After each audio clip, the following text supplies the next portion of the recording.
Hey everyone, welcome to Office Hours. We're going to go ahead and get started here in just a second. Before we do, I wanted to do a little bit of housekeeping. Just wanted to say we do this the first Wednesday of every month.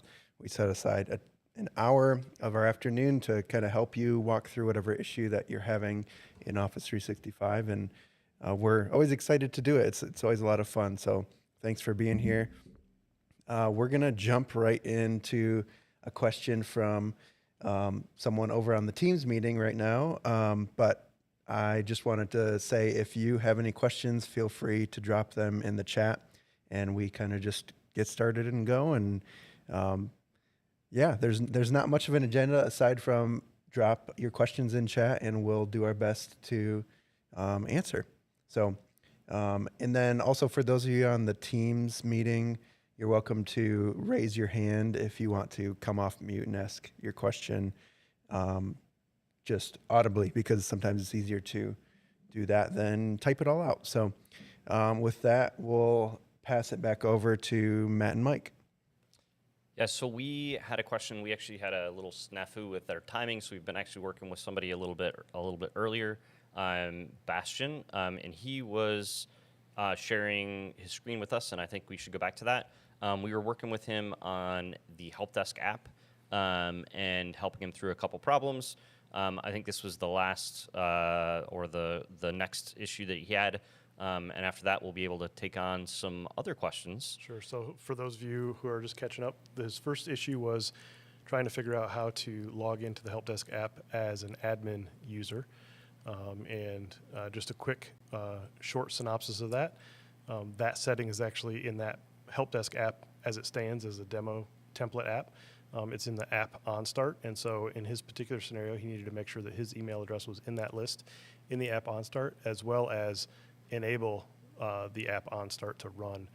So for those of you who aren't familiar with Powerapps, app on start was a way to run some code as your app loaded and was setting things up. Microsoft has kind of disabled that, and they're moving away from that. And so in that particular case, the template is pretty old.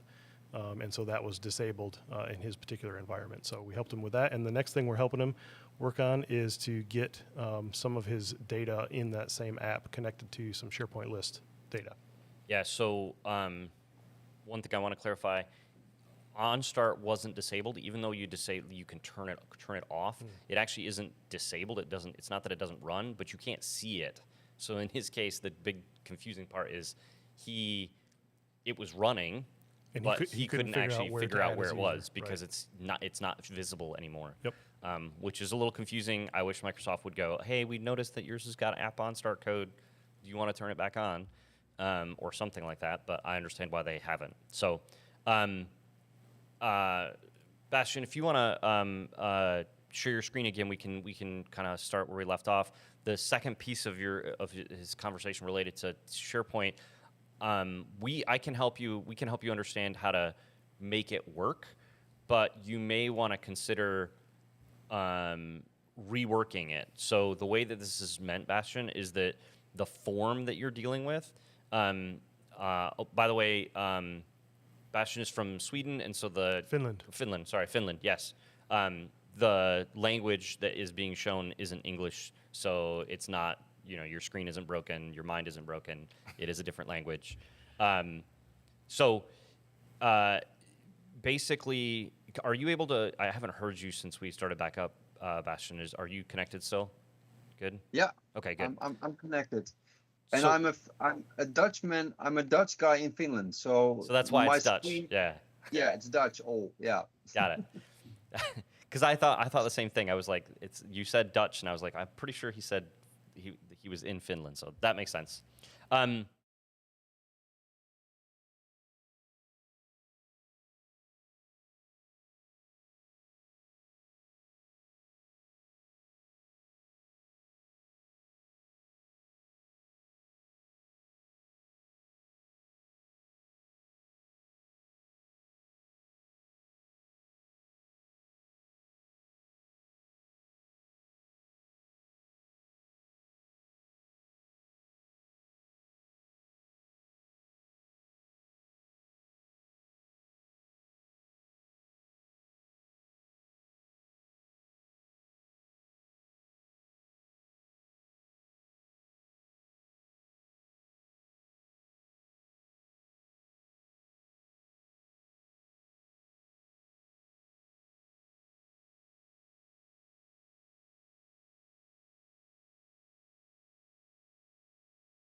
in Powerapps, and so Right. then they just didn't do it that way.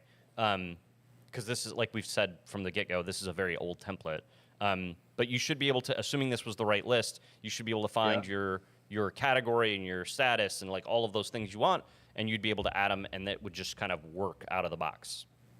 Make sense? Man, you have been completely, well, not blowing my mind, but giving me huge value because I would not have come over this myself.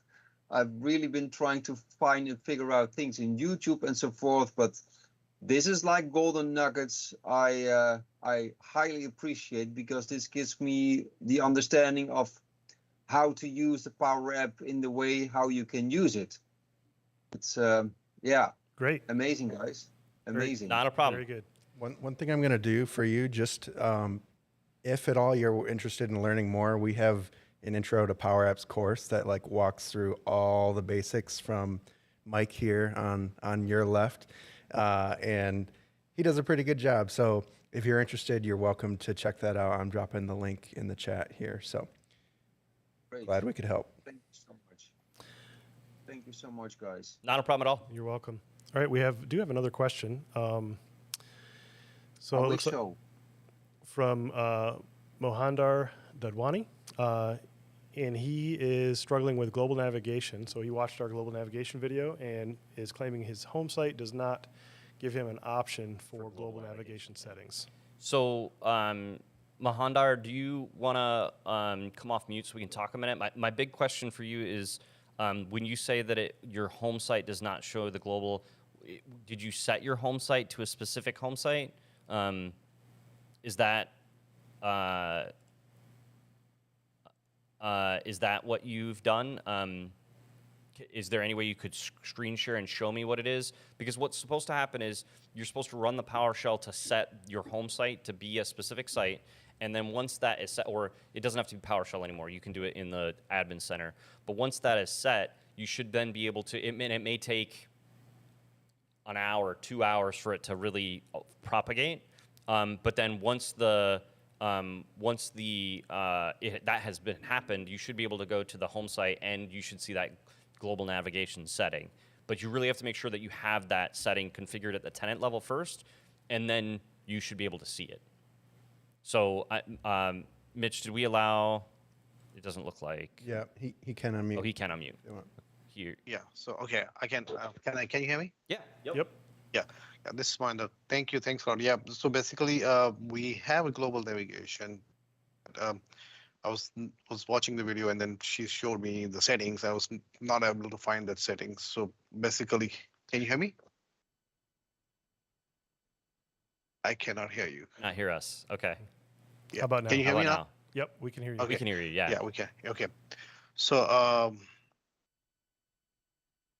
we have a site, and it's not a home site design. It's like just a page, and we'll set up as a home site. Once the Microsoft has launched that the global navigation app bar, we have an app bar showing up, but we cannot set up the global navigation. So as you said, to set up as a home site. If you want, I can share my screen and show you some of this thing, and then maybe. So let me show you what I have. Okay.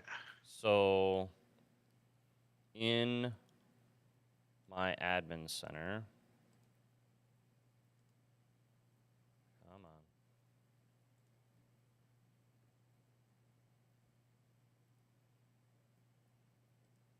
on. Mm-hmm.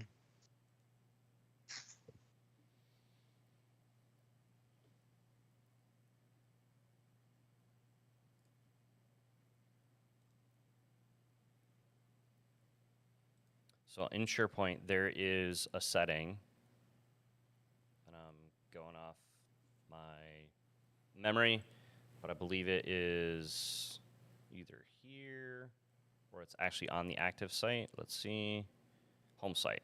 So there's this, and I have it set to this site. Okay, that's what you guys have.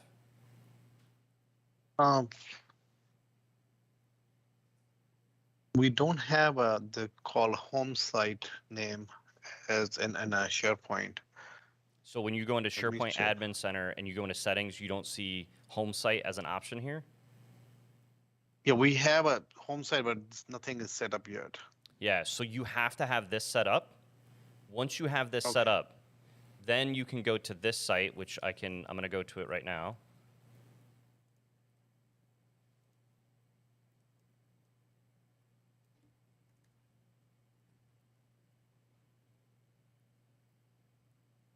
I think it's this one. Let me verify. Was it the new? Because I created a Oh, you bunch got of multiple of them? ridiculousness. Yeah. Yeah. Yes, I created a bunch of them. So then once you have that, you can come in here and you can say under settings, global navigation, and then I can enable it and I can set the source. So I can set it to be To the the- home okay, site or the global site. Like I can do what I want here. And then once I save this, I can come over here and modify those settings. So let's say I say it's the home site navigation. And again, it takes a second for it to show up. So I might not be able to show it right on screen. But once you have this setting set, the home button is no longer the home button, and it's now going to be two things are going to happen. Number one, when you hover this, you're now going to see the navigation, Menu. and then also when you actually go to it, it's going to go to the home site. It's going to take you there basically. But the key is you need to first have this set up. Yes. Okay, and so that we can set up as any page to the home site, or we need to have a particular site to set It up. is a site. So I'm going Okay. to send you.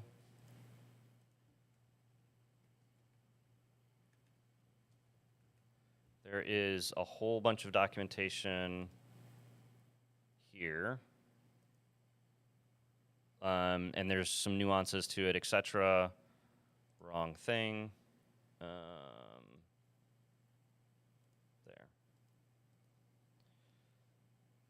So that is going to be a link that will help you with the home site. And then there's also some more documentation about the global navigation.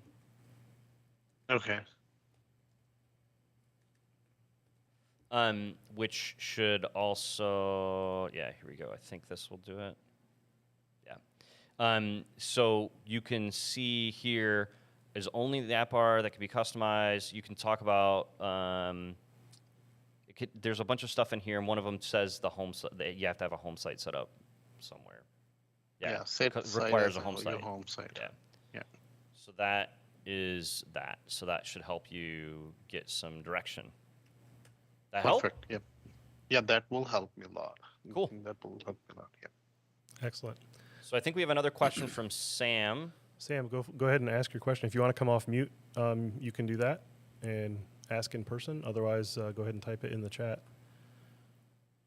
Sounds like you have a big picture question. We love those. All right. Can you hear me and see my screen here? I can hear you. Let me see about seeing your screen. It says only Yeah. select. Oh, so you guys have to let me. Can you make? Is it? Can I don't know if we're able to let you share your screen. Can you just explain the question that you Got have? it. Yeah. Okay. I was gonna draw it out, and then that made sense. But either way, Gotcha. so you have Microsoft Office, what I'm gonna call the browser version. Okay, the browser version, then like the desktop version, right? Yep. And employees can go back and forth.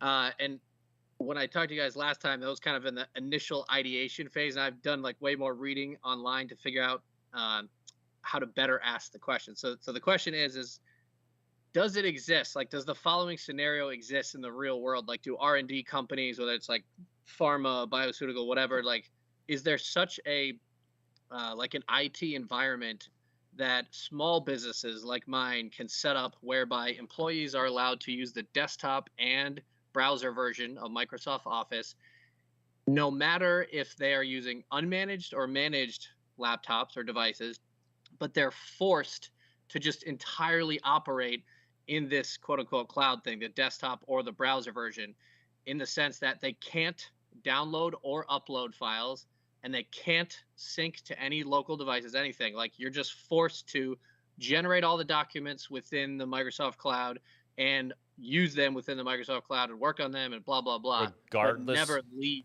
you said regardless of managed or unmanaged. Yeah, so they would use a personal laptop because I don't see why the device would matter in this version that I'm thinking of. Where if I'm using, I go to my SharePoint thing or my OneDrive, whatever it may be, my corporate account, and say I'm an employee. I open up Excel or Word. I'm making some information, and then say I want to pull it out into the desktop version because I want to use like more features or whatever. But is there some way to like block out the save as button or things that allow them to therefore download it or save it directly on their so laptop? the answer to your question is yes, but I want to step back a few steps. So the reason there's managed devices and unmanaged devices is because the concept is that devices that are managed or owned by the company are considered safe. And so then it's okay for you to have those files on that machine, right? So that's the intent. And the reason that's important to Microsoft in their feature set is because there are significant advantages to using the desktop application. Not everything is available in the cloud version of their products. Depending on how, if you're just doing basic stuff, the web is going to do most of it, 95% of it. If you're doing any sort of advanced stuff, macros, mail merges, et cetera, Word, Excel, et cetera, is not the web version is not going to be good enough for you. It won't suffice. And so the concept is to say, great, that's fine, but if you want to use those advanced features and you want to bring the file to your local machine, we're only going to allow it on devices that are approved by the company. Now, to your particular scenario, if you don't approve any devices, then everything is unmanaged, and therefore you can set it so that no one can download. That would be the approach that I would take, right? Like if that's really what you're trying to force, then nothing is managed, nothing is okay, right? Managed is determined based on the having Intune and being in a specific location. I believe, I'm not an expert in Active Directory conditional access policies, but I do believe that you can set policies based on groupings of devices as well. So you can say, you could maybe have your device and someone else's device that is managed and have others that are also owned by you and use Intune that are not managed. But the real key is you want to use conditional access policies to configure your SharePoint sites to require a certain setup and a certain configuration. We have customers that have that set for all of OneDrive, that have it set for specific SharePoint sites. So some of our customers, all of OneDrive is set so that only managed devices can download from it. And then we have a whole ecosystem of SharePoint sites. Some of those SharePoint sites are deemed to have content that it's okay, like it's content that's not super sensitive, and so anybody can access them. And other ones, they're locked down and they're restricted to only view via the web for unmanaged devices. And then we have other sites that are highly sensitive data that are you can't connect to them at all if you're on a non-managed device. So there's two sides of it, right? There's who's accessing the content, what devices are they accessing the content from, and then the other side of it is what is the content, right? So can I allow a specific container to have different rules applied? It gets really complicated, but I think the scenario that you're going down, which seems to be pretty basic, which is basically says, I don't want to allow people to store stuff not locally. If I understand, if I'm reading between the lines, and your scenario is basically, I don't want to have to deal with people having stuff on a local machine that I can't back up or that I have to deal with. I just want to force them to always use the online version only. Like I said, a conditional access policy saying, hey, basically nothing is managed and therefore everything is locked down is probably your best approach. So if they have their, like Microsoft Business Premium accounts, right, and they're using it in the browser, Mm-hmm. and they're using a personal laptop, Yep. okay, and then they're saying Microsoft Excel, and then they click the Open in Desktop App little drop down, so it pulls it out into the desktop app. They wouldn't be able to do that. Okay, well that's what I'm getting at. Is I get lost if it's semantics, because can't I allow them to use to download the desktop app and use the desktop app, but then not save it from the desktop app locally? So the answer to that question is I don't believe so. I don't know of a way to do that. The reason is because again, it goes back to the feature set. The intent is a security measure.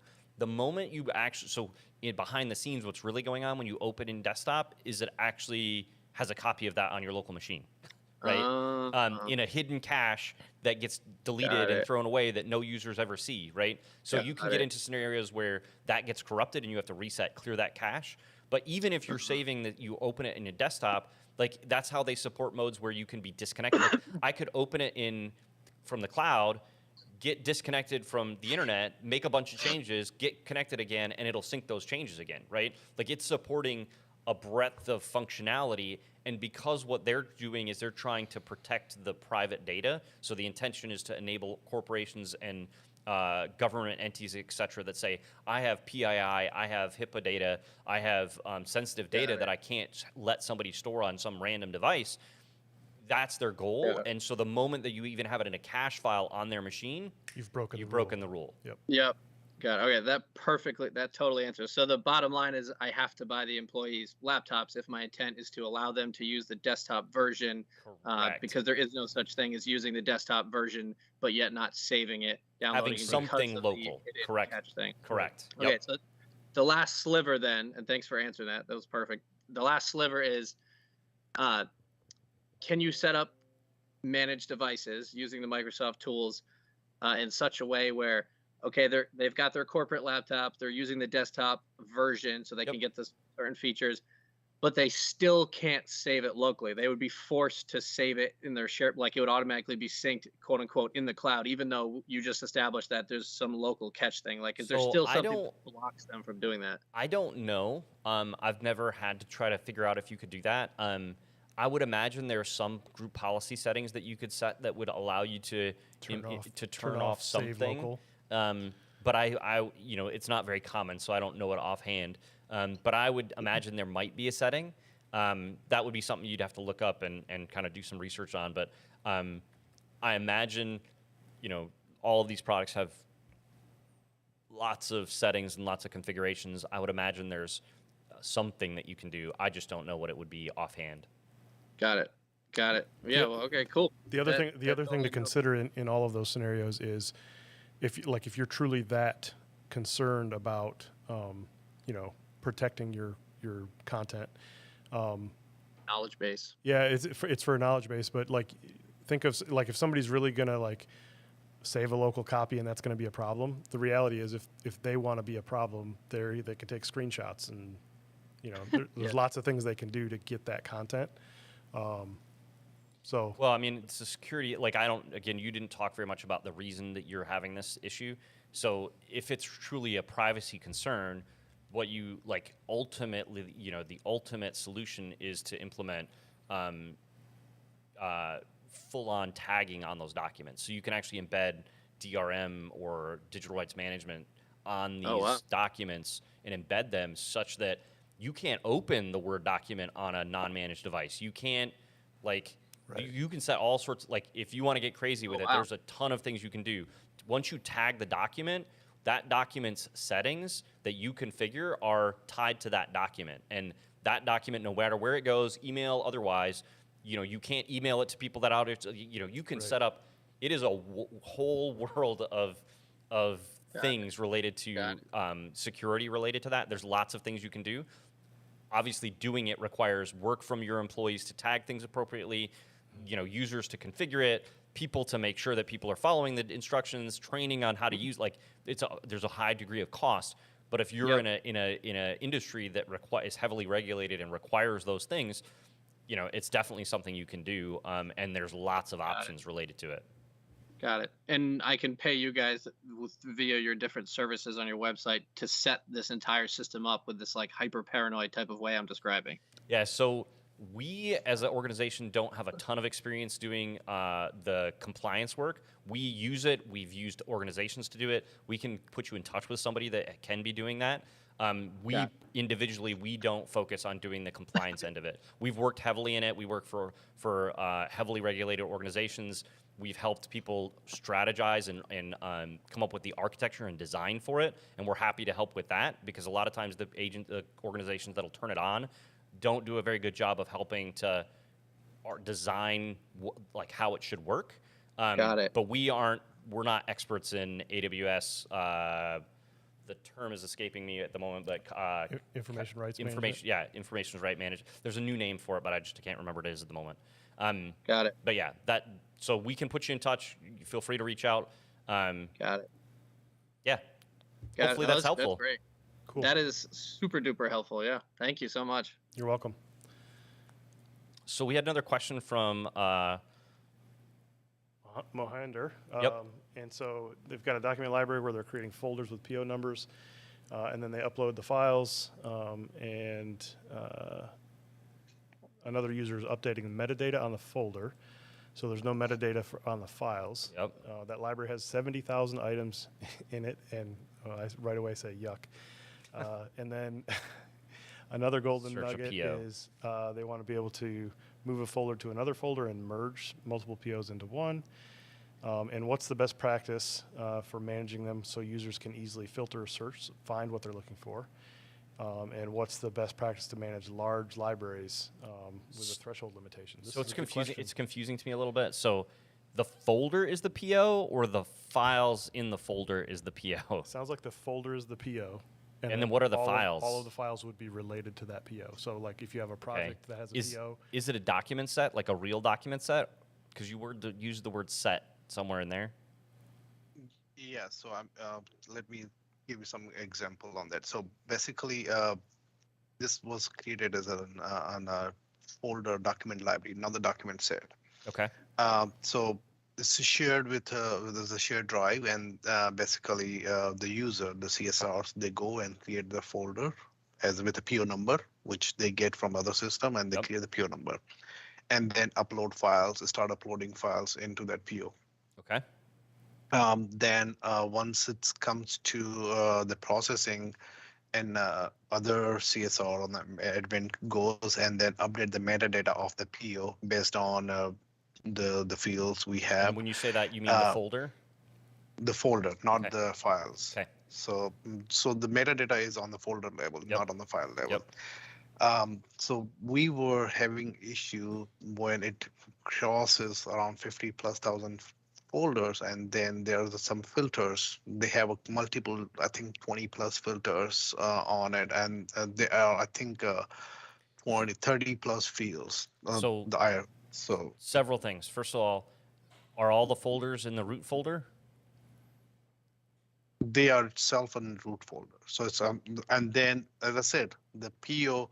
Let's suppose if I have one PO and then other PO is going with that one of the major PO. So what they do, they just cut the folder and then move it in another folder. So basically, a PO can be in a PO. So you have a nested hierarchy of folders. Nested hierarchy. Yeah, but so they have like at any one level, there shouldn't be more than 5,000. So if you're at the root level and there's 70,000 folders, that one will not work. Microsoft does not support it. Like 5,000 folders, you can hold millions and millions and millions of documents, but you should only have 5,000 things in one view. Yep. So that's the first thing I would say. I think the threshold that he's bumping up against is the view limit, right? The view threshold. And it's part of it. So the first thing is that, and that is to say, the fix for that is to, if you have 70,000 folders, do it by year, do it by archive folder, do it get rid of something, they don't need to be in the main view, right? So that's one thing. So we don't have 70,000 folders. Okay. Basically, each year we might have 15,000 folders, which is PO numbers, and then each folder has files. So what I've noticed that when you go into the library settings and then look it up, the item count, it says 70,000. It does not say that the folder level or whatever level. So it's 70,000 And total. when we are creating a view, it filtering items, but then somehow it's filtering the folders as, let's suppose 20 folders, but somehow it's giving other files into the views also, which counted over the 5,000 threshold and then crashes out the error and shows the error message that this we are having some threshold error. Yeah, but what type of do you have any settings on the library that are automatically setting metadata on files based on the folder that they're in, based on the folder metadata? No, we do not have anything Okay. setting. So when you say you're creating a view, is it a view of the files or a view of the folders? Because you mentioned searching for a PO, which a PO is a folder. Right. So each folder has files. Yep. Those files. So basically, let's if we have let's suppose there's we wanted to see the what are the open air shipment. The PO is open air shipments. So I'm just giving you an example on Sure. that. So if there's an open air shipment, it's brought the metadata based on the folder level, whatever the open air shipments on the folder. But then the files will come inside of those, which is kind of a giving the threshold error. Because you're And, doing it als- without folder structure, or like, so if I'm looking at the view and I have a view and I filtered it just for folders and I'm filtering it to just things that have a certain setting, you know, theoretically you shouldn't have it. But I mean, so the first thing to recognize is in any folder, like root folder or otherwise, you shouldn't have more than 5,000. That's the first thing to realize. The second thing is, if you're just talking about folders and you're wanting to filter it, having that filter have a way to filter immediately down to something way smaller, a way smaller number would be really good. If you're looking for a way to manipulate and search that data in an easy fashion, you may want to consider not using the list infrastructure at all and using something like it used to be Content by Search. It would now be the Pnp Search Modern Web Parts, because that won't use the views or anything at all. It uses the search infrastructure. The problem with that is that the user experience of it isn't going to be the same. You know, people aren't going to be able to click a drop down and check it out, or click a drop down and view history. Like, you won't have that same functionality because you're using it just as a way to get access to it. There's also ways to have views on data that's based on metadata, so you can change the way that you're browsing a library, and so that you're not using the folder structure and that you're using the metadata. And so in that model, when you're approaching it that way, instead of seeing folders by PO, what you said, air shipment, you would have a air shipment, and you click on it and shows you all of the POs that are related to air shipment, right? It's just a different way of browsing the content that can help you also with large data sets. But I would also ask, why do you need so many things all in the same folder, right? Like, what's the need to have all of that data all there? You said you're doing 10,000 folders, 10,000 POs a year. I would try to have that stuff archived, get it out of the working folder, unless there's a reason that you have to have all of that stuff in one location. Yeah, so basically, we have a issue, like there is the PO which might be from the last year, but has not been shipped. So that is also in this folder. So Sure. until it's completely processed and moved, that's what I did for the one which are already processed and completed. I move it as an archive for 2021 and 2022, but on the actual. So sorry, 20 and 2021, the libraries. I created a separate libraries with the same kind of, and then move them into that archive folder for the 2021 data and so on. An archive folder or archive list or library? Archive library created in a separate Library. archive Okay. library. So Yeah. even with the archive, you're at 70,000 items. Yeah, that is completely. That's a different library. So this So is. you have 70,000 that are from like this year plus that's basically only open POs. Right now, let me check on how much is that. I was looking at. It's not hugely important, but that gives a little bit different perspective. Like, you're generating a lot of content in that case. Yeah. So. And 10 to 15,000, like, I was going down the road of, does it make sense to split this up in, site collections Multiple or site something like collections, that, yeah. or channels in a team or something like that? But that's still a lot if there's Still a lot, 10,000 yeah. a year. Yeah. So Right now it's 61,683. That's a lot of items. Yep.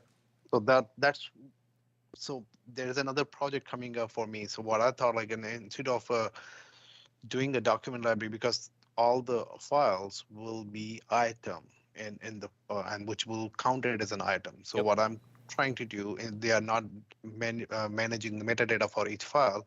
So I was thinking to create a list as an item, and then all the attachment will be their files to the items. So will it be? So how many? So 15,000 POs, 70,000 items. We're looking at what, 3-4 items per PO or attachments per PO? Yeah. Yeah. So sometimes 5, sometimes 10. Yep. The reality is, it's not like 10,000 items isn't that bad, as long as you're not doing 10,000 items In a in single one in view. one, Like, in one if you had a grab. folder for the month that they were done in, if you reorganize, like, if you like, you could do things. But his other problem is he's trying to search. Which when you say search, you don't really mean search. I don't think you mean filter. I presume. No, the search means when I'm on the search bar, they search for the PO, and that is coming up. Yeah, but you do. But when you say that, you mean like, are you sharing my screen right now? No, I'm not sharing. No, You I want was me to talking. share I was screen? talking. I was talking to Mitch. I was asking whether or not he was Okay. doing mine. You're talking about here. Right. There's Yeah. a search. When I'm searching there, we are getting some errors, but there's a views also where we have views based on the each different user has a different aspect. So like based on the metadata. Yeah. So, this up here, I'm not 100% sure. This could be a problem. This search issue up here could be a problem where this document library hasn't been indexed in quite a long time. There could be something stopping it from being indexed. So if you're having a problem with search, like straight up search, especially if you're choosing like whole site, current site, and you're not getting any results, that's something that might be wrong with your search index. If you're having problems with views, honestly, the problem is most likely how you have the view set up, right? Either the view setup or the, let me go to the library settings. I'll show you one other thing that you could do. I really, like, after I'm thinking about this, I really feel like I would give Pnp Search a shot. To be able to view things. To be able to bring stuff into a view, because you can modify the item template so that, like, if you want to take the user directly to the PO folder, for example, you could absolutely do that so that they could click on it. They wouldn't have all of the ellipsis and the menu, like the flow options if they cared about all of that. But so far I haven't heard any of that. So Pnp Search would give you the ability to not only search based on keyword or PO number, but then you could also add the filter columns as well. Yep. In terms of like refiners. So you'd get all of that functionality, and it would just use the search backbone or the search infrastructure, which would get you away from your 5,000 item limit problem that you have in terms of views. But the challenge is, if this isn't working at all up here, then that won't work. Right, and I would say if that's not working, it could be a reindex issue, or it could be... Or something's wrong with that library, and Microsoft needs to get involved and look at it. Right, exactly. Yeah. A Microsoft ticket would be in order. So the other thing to check would be like this. This is indexes. Like, you can set index. You should, if you're filtering on certain things, you need to make sure they have indexes on the columns that you're filtering on. Yep. But even in that case... And that's what we did. Yep. Doing the indexing also. And how many columns do you have indexed? I think, let me check on, where was that indexing column? Index columns. And right now I have 12 columns on indexed. Did you see any improvement on that when you did that? I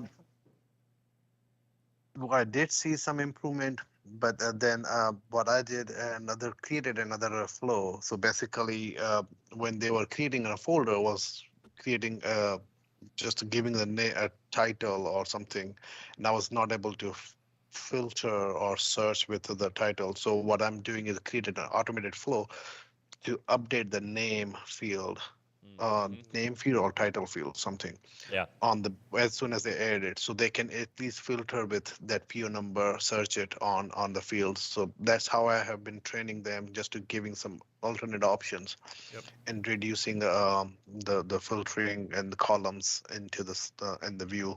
So one of the ways Talk to the Microsoft, they were not able to help anything.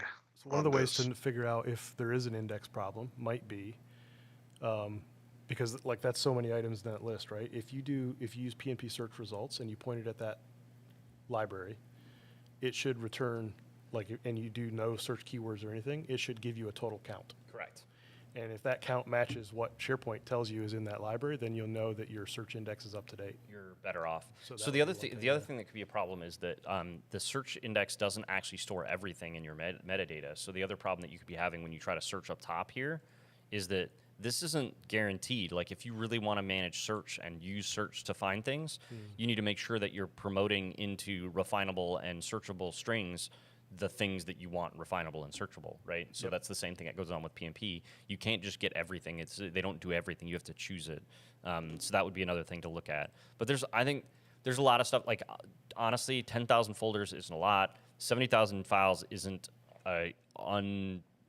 it's not a crazy amount. You should be able to do something. There's got to be something going on with what you're doing or how you're doing it or the data that's being stored or how it's being stored that is making it extra bad. So I'm sorry, but that's probably all. That's all. I think all the information we could provide about it. That's a tough one. I look at something like that, and like I said before, Pnp Search, or even remember that search tool. Yeah, I that's out know. there? Like I think you can get at the search content and help to diagnose more of the issue. Because if the thing's not getting indexed, or if it's running into an issue halfway through the index, that's a Microsoft ticket thing, and you say Microsoft's not able to help. So what Mike's talking about here, which I don't think I have. I don't think I have it on my dev tenant. But are you familiar at all with Pnp Search or with search in general? No. Okay. Yeah, I'm not. So I'm gonna get you. Mike, can you hold on to this so it doesn't pull your thing out? Yeah. I'm gonna get you some links.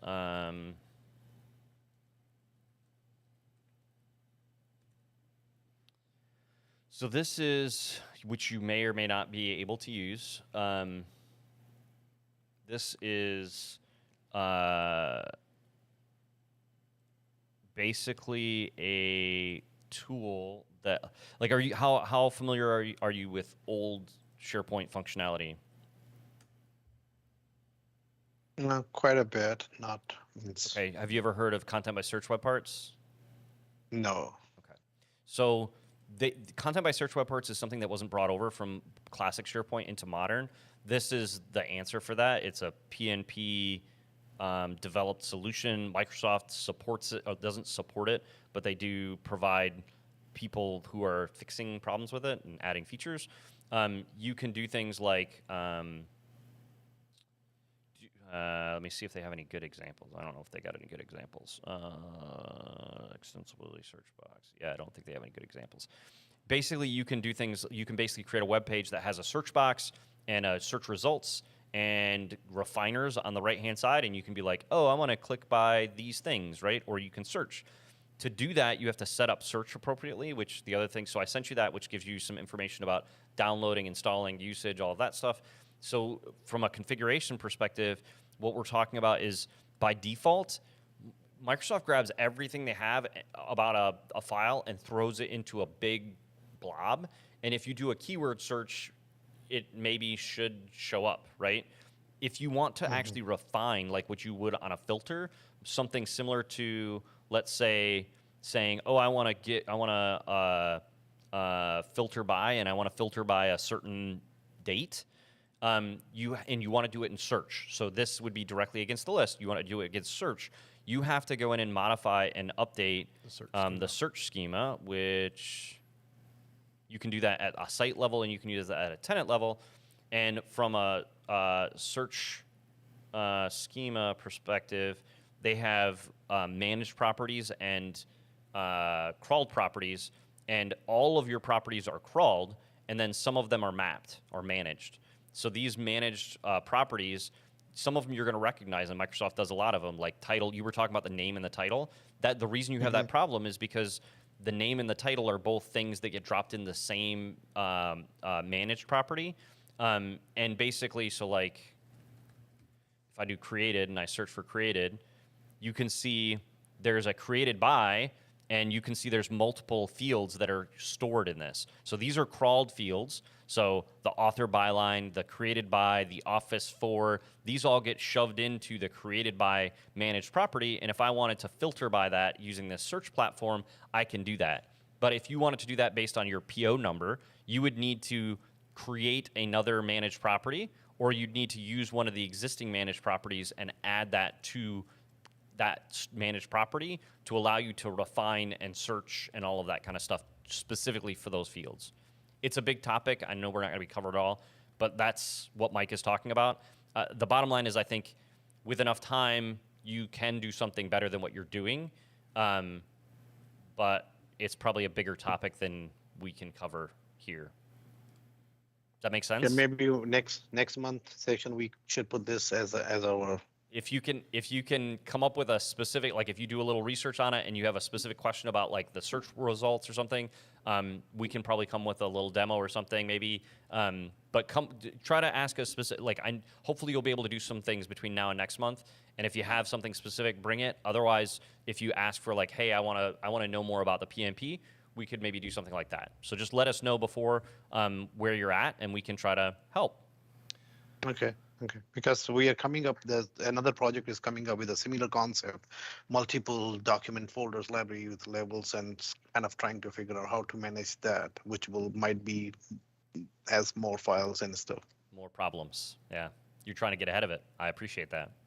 Yeah. All right, so we got a couple minutes left. Tanya has a question. She's building components in Powerapps, and she wants to have like icons or buttons in the footer, for example, navigate to specific screens within the app. Yep. So my initial answer was pass in a parameter to your component for each of the screens you want to be able to navigate to, and then call navigate Correct. whatever that parameter name would be. She said she tried it and it doesn't work. So let me. My first guess was the parameters, you probably can't pass in a screen object. Yes, you can. Can you? So here's a new component, and I'm going to insert a button. And I'll come back here. Actually, I'll make this, so we'll quick make this happen. So in the advanced, actually on the component, we will go into the properties and we'll add a new custom property, and we'll call it navigate screen, and the input type and the type is going to be screen. I'm going to create it. So now I've got this navigate screen. Now in the button, I should be able to do navigate component 1 dot. I think you should navigate. should just be able to call. There it is, right there. Yeah. So we've got this. So now if I go to my screens, which I probably shouldn't have saved, there we go, it's screen, and I'll add I've got, I don't know, probably a random screen here. Yeah, screen 3. So I'm going to, actually I'll do it here, and I'll go to plus custom component 1. Boom, we got a button. And so here we've got navigate screen, and I'm going to change this to be, what was that name? Screen 2. Like this. So now if I click play, I didn't like it. What did it not like? Or maybe it just didn't update fast enough. Let's see. Screen 2, yep, that's good. Play. Button. There you go. So hopefully that little walkthrough will help you figure out what you did wrong, but it should work. That's how it would work. I just wanted to share too, we're streaming this to YouTube as well, so you're welcome to find our YouTube. Well, I'll link to the video, and you can watch that back if you want to do step by step. So Tanya, hopefully that helps. Hopefully you can follow that through. If you end up having a issue where you like it really doesn't work, if you can share some details, that would be great. Like perhaps the text of what you're putting in the button on click or something like that. So the question is, so you have to code the footer in every screen then, even if it's a component. So you don't have to code it. So what you do have to do is you have to set the value of it on every screen. That being said, you can set a default. So if I come in here and go to this and go to properties and I go to my navigate screen, and I'm going to forget where it is. Where is it? It might be here.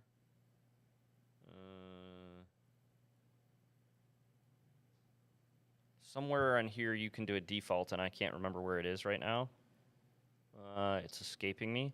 But there's a default value that can get set. Where is it?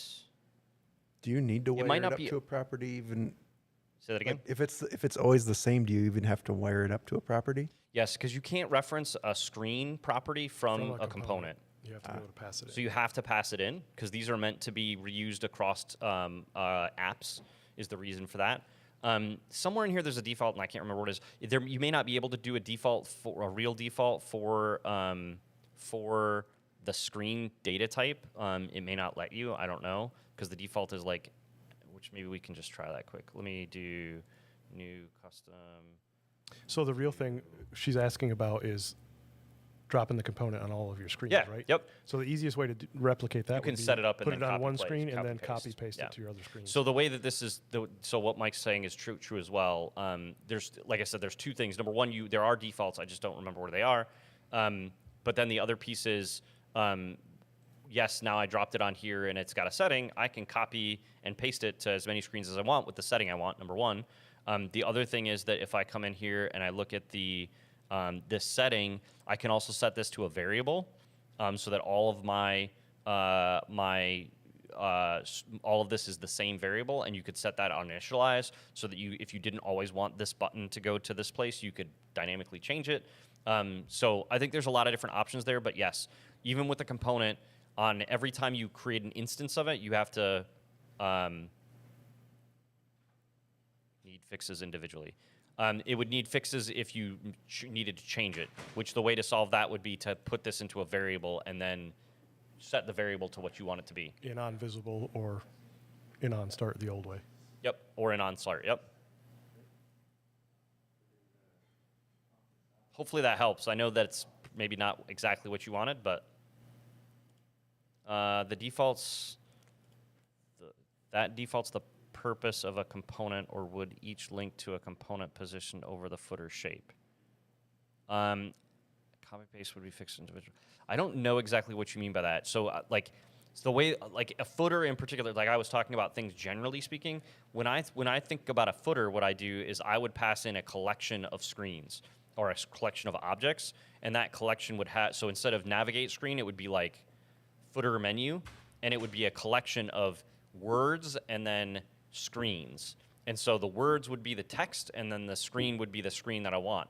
And so then basically on my onload or my onstart of an app, or on the onVisible of my start screen, I would set and configure that global variable, which is my footer settings, and then every one is pointed to that same array of objects that have a screen or a link name and then a screen that it would navigate to. Yeah. So and if you wanted to take it a step further, so Matt's talking about like passing a JSON object into it, basically, so you could have like the name of the item, so like LinkedIn or Screen 2 or Screen 5.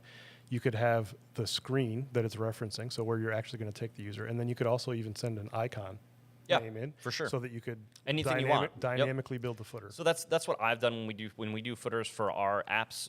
If I really want to make it dynamic, and then that setting is just that one global variable is what can configure the entire footer, and then it really truly is agnostic to the app. You just use it, and it looks the same, and you just pass in a different variable for that collection, and you're good to go. Love that question. That's a really good one. Cool. Hopefully that helps. We're a little bit over. I see Christina typing. Maybe if she's got a quick question, we can respond. But otherwise, I think we're wrapping it up.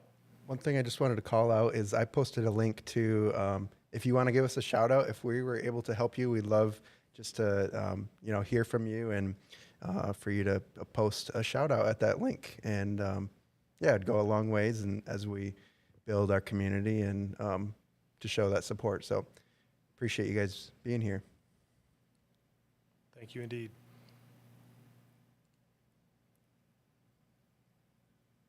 Yeah. From the component. So you used to actually be able to do that. You used to be able to reference things that were in the app from a component. Microsoft didn't want you to do it, but you could have done it. And their problem is, again, components for them aren't meant to be for an app, really. Like, that's not their main thing. Their main thing is to create something that goes across apps, and then it just falls apart, and it's not as flexible if you do it that way. So I understand exactly what you're getting at. When we started doing it, you could do it that way, and we did do it that way. And just for reference, the question or the statement from Christina was, it would have been nice if we could reference a particular array item for instance, array item 0, etc.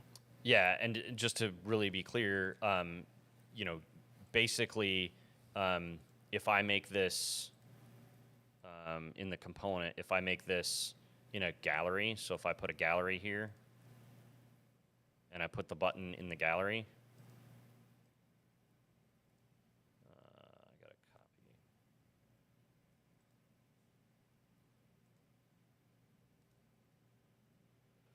copy.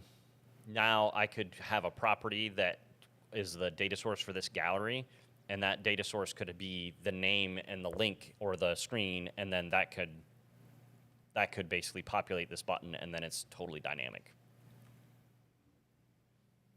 So, cool. I think that's it. Another successful Another office session hours done. in the books. Yeah. Thanks everybody for joining.